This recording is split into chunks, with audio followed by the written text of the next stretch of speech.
There. What is the world's oldest spectator sport? Many people would say maybe baseball, because that is a very old sport, but that actually started in 1884, which, in the big scheme of things, isn't that long ago. Basketball, 1946. Football, also in the 20th century. So, believe it or not, the oldest spectator sport is one that I've given some speeches on before, and that happens to be wrestling. Thousands of kids wrestle today, as do millions of adults. But the beginnings of wrestling were probably some scraps between cavemen and caves millions of years ago. We actually know that this was the first spectator sport due to cave paintings that were from around 15,000 years ago. 15,000 years ago, there would be two cavemen in a cave with a group of their compatriots surrounding them while they wrestled. And that would eventually become a sport, and it would become the official sport of the Olympics in 708 BC. That was one of the first official sports, and it was actually the main event of the original Olympic Games. They would originally they were like, well, we'll have some running, and we'll throw things, and we'll do all this stuff, and everybody's like, well, why should we come? And they're like, well, we're going to have wrestling at the end of it. And everybody decided to show up.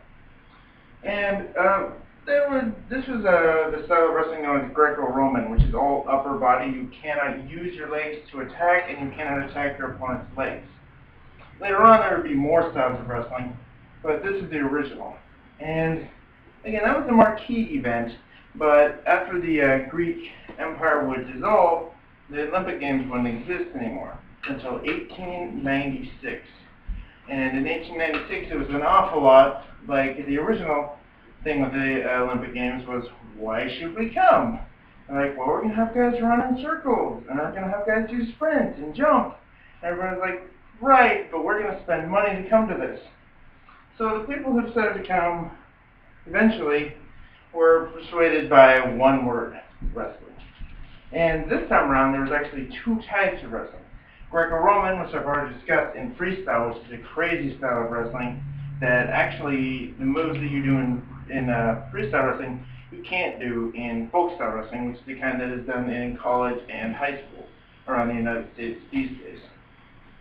And this would, again, be in the Olympics. And one of the major things about it being in the Olympics was it would create heroes.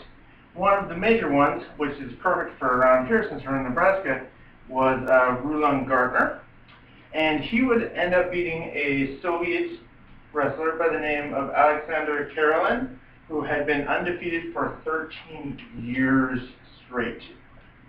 And it helps create heroes like Rulon, and again, this is one of the reasons I'm not really sure why they would take it out of the Olympics. But many people would say, well, wrestling's too violent. But the thing is, this isn't UFC, and it's not pro wrestling, which isn't real. So it's not really all that violent, because here's the thing. In the Olympics, there is karate, kickboxing, normal boxing.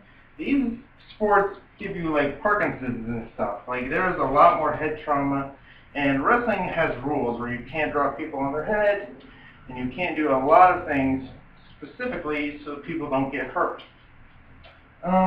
And a lot of the events that replace wrestling, honestly, in my opinion and many others, aren't really even sports. Wakeboarding, the worst. Ping pong. I mean, these are games, not exactly sports. And they are replacing one of the original sports, that marquee event that started the Olympics pretty much, and brought it back from the dead back around the turn of the 20th century. So essentially, wrestling is still a fantastic sport, but it has been canceled. And my goal for you is to somehow get it on a boat or something and encourage them to put wrestling back in the Olympics. Because that's pretty much what started the Olympics, what brought it back, and what has given us some of the greatest stories from the Olympics. Thank you.